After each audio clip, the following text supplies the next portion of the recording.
आप तो कह रहे हैं कि लालू प्रसाद यादव पर जो मुकदमे हैं वो फर्जी मुकदमे, उनके परिवारों पर जबरदस्ती जो है लगाया जा रहा है। ये बात सही है। तो फिर जांच क्यों नहीं होगी सर? ये बात मुकदमे वापस क्यों नहीं होंगे? इसकी बात आप क्यों नहीं कह रहे? हम कहाँ कह रहे हैं कि मुकदमे किसी पर वापस हो जाए। अगर मुकदमे गलत तरीके से हुए हैं तो कानून अपने हिसाब से काम करेगा, जांच कराएंगे, कानून के हिसाब से चीजें चलेगी, तो कानून अपना काम करता रहता है। जांच कराएंगे ना सर? कानून के हिसाब से जो लालू कुछ प्रसाद होगा, के मुकदमे हुए वो जांच कराएंगे ना अगर सरकार को? जिनके खिलाफ भी साजिश के तहत मुकदमे हुई है उनके खिलाफ जांच होगी, चाहे हमारे पक्ष के लोग हों चाहे दूसरे पक्ष के लोग हों, सबके साथ न्याय हो, सबके साथ न्याय विधि सम्मत कार्रवाई हो, सबके साथ कानून के हिसाब से कार्रवाई हो, इस पक्ष के हम लोग।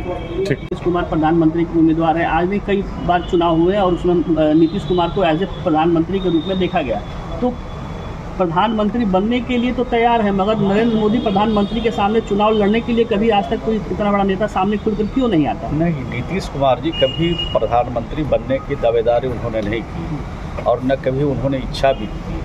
ये लोगों में चर्चा होती रहती है कि मुख्यमंत्री की जो काबिलियत है, उनके अंदर जो काम करने की क्षमता है, उनकी जो सोच है, उनका जो विजन है, वो प्रधानमंत्री जैसे पद को चलाने की क्षमता है, चलाने के लिए उनके पास पूरा सोच और विजन है।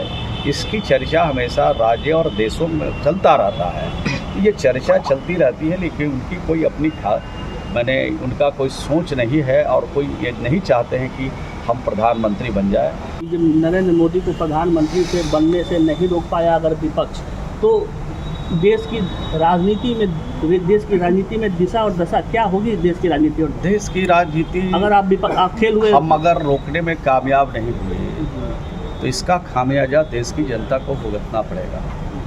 जो हमारे पुरखों ने, जिसने आज़ादी दिलाई, राष्ट्रपिता महात्मा गांधी ने, सरदार पटेल ने, जिन लोगों ने देश की आज़ादी दिलाई, उन लोगों का जो सपना है वो टूट जाएगा। उनका सोच और सपना था कि अंतिम कतार में जो बैठा हुआ व्यक्ति है, अंतिम श्रेणी में जो बैठा हुआ व्यक्ति है, उन तक सरकार की सारी सुविधा पहुंचाना, उनको मुख्य धारा में लाना, उनको बराबरी के हक दिलाना। ये सारा जो काम आज़ादी के इतने दिनों बाद नहीं हुआ है, वो उनके सपने रखे के रखे रह जाएंगे। तो क्या हालात होगी देश की सर? देश की हालात बहुत ख़राब होने वाली है। अगर इस चुनाव में भारतीय जनता पार्टी का सफाया नहीं हुआ तो लोकतंत्र भी खतरे में है, और जब लोकतंत्र खतरे में है तो आने वाले दिनों में चुनाव भी इस देश में नहीं होंगे।